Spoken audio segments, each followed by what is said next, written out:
Lord's में पहला test शतक लगाने वाली यास्तिका भाटिया का कहना है कि चोट के कारण खेल से दूर रहने से उन्हें सबसे ज़रूरी चीज़ सिर्फ यह नहीं मिली कि वह दोबारा भारत के लिए खेलने का एक और मौका मिला, बल्कि उन्हें इस दौरान यह आत्मविश्वास भी मिला कि वह किसी भी चुनौतीपूर्ण दौर से मजबूती के साथ उबर सकती हैं। धैर्य, हिम्मत और लगातार प्रयास में विश्वास करने ने उनके करियर के एक चुनौतीपूर्ण दौर को एक ऐसे रूप में बदल दिया जिससे वह पहले से ज़्यादा आत्मविश्वास से परिपूर्ण महसूस कर रही हैं। ACL इंजरी के चलते भाटिया 18 महीने क्रिकेट से दूर रहीं, जिसमें घर पर जीता गया वनडे विश्व कप 2025 और इस साल WPL भी शामिल था। उन्होंने इस साल मई में इंग्लैंड के खिलाफ T20 सीरीज के दौरान अंतर्राष्ट्रीय क्रिकेट में वापसी की। भाटिया ने एक चर्चा के दौरान कहा, रिहैब के दौरान की यात्रा ने मुझे धैर्य और हिम्मत सिखाया। अगर आपको परिणाम नहीं भी मिलते हैं तब भी आपको अपने प्रयासों पर अडिग रहना चाहिए। आपको खुद पर यह विश्वास करना होगा कि आप वापसी कर सकते हैं। मुझे मेरे परिवार, कोच और ट्रेनर और फिजियो से भी भरपूर सहयोग मिला। उन्होंने एक अच्छे सपोर्ट सिस्टम का निर्माण किया था। मुझे अपने आप पर विश्वास था। इस यात्रा में मैं पहले से भी अपने आप को लेकर आत्मविश्वास से परिपूर्ण हूं कि चाहे जो भी असफलता और चुनौतियों का सामना करना पड़े, मैं उन्हें मजबूती से वापस करने का ईंधन बना लूंगी। चोट से लंबे समय के बाद अंतर्राष्ट्रीय क्रिकेट में वापसी करने के बाद भी भाटिया के लिए रास्ता इतना सरल नहीं था।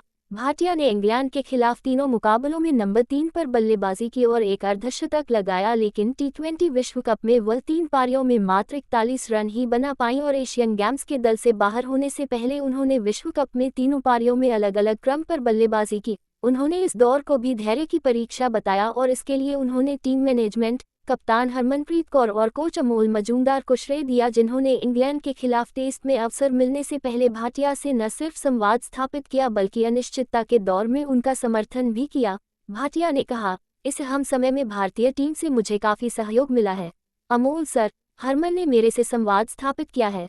उन्होंने इस परिस्थिति में मेरा हौसला बढ़ाया। टेस्ट में मुझे मौका मिला और मैंने शतक लगाया। मेरे पास भारतीय टीम का पूर्ण समर्थन है। अगर मैं अच्छा प्रदर्शन करती हूँ तो मुझे मौका मिलेगा।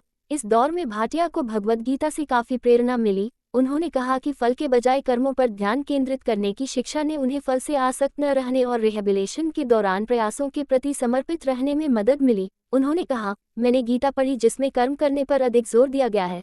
हमें लगातार कर्म करते रहना चाहिए और परिणाम के लिए चिंता नहीं करनी चाहिए, लेकिन हमें कर्म करते रहना चाहिए। हमें परिणाम से विरक्त रहना होगा, इसलिए प्रयास करना सबसे अहम चीज़ है। लॉर्ड्स में शतक को याद करते हुए भाटिया ने कहा कि उन्होंने अपनी पारियों को छोटी उपलब्धियों में बांटा। तीसरे दिन 39 के निजी स्कोर पर शुरू करने के बाद उनका पहला लक्ष्य था कि शतक के बारे में चिंतित होने के बजाय सुबह के पूरे सत्र में बल्लेबाजी करनी है। उन्होंने कहा कि 90 के स्कोर तक पहुंचने के बाद भी वह अपने आक्रामक खेल पर ही बनी रही और जब उन्होंने उपलब्धि हासिल की तब भावनाएं हावी हो गईं। भाटिया ने कहा, जब वह क्षण आया तब मैं काफ़ी भावुक हो गई। मुझे पिछले 3 वर्षों में हुई घटनाएं याद आ रही थी। ये यात्रा सिर्फ एक व्यक्ति तक सीमित नहीं है। जिन्होंने मेरा समर्थन किया, मुझ में भरोसा किया, उन सभी को इसका श्रेय जाता है। लॉर्ड्स शतक ने भाटिया की वापसी की कहानी लिखी, लेकिन 25 वर्षीय भाटिया इसे एक नए अध्याय के आगाज के तौर पर देखती हैं। भारतीय टीम को जीत के बाद बधाई देने वालों में सचिन तेंदुलकर भी शामिल थे, जिनसे मिले, विनम्र रहने और भूख रखने की सलाह को वह अपने साथ रखना चाहती हैं। भाटिया ने कहा, मैं अब नए दौर की ओर देख रही हूँ। मैदान पर होना ही अपने आप में काफ़ी रोमांचक है।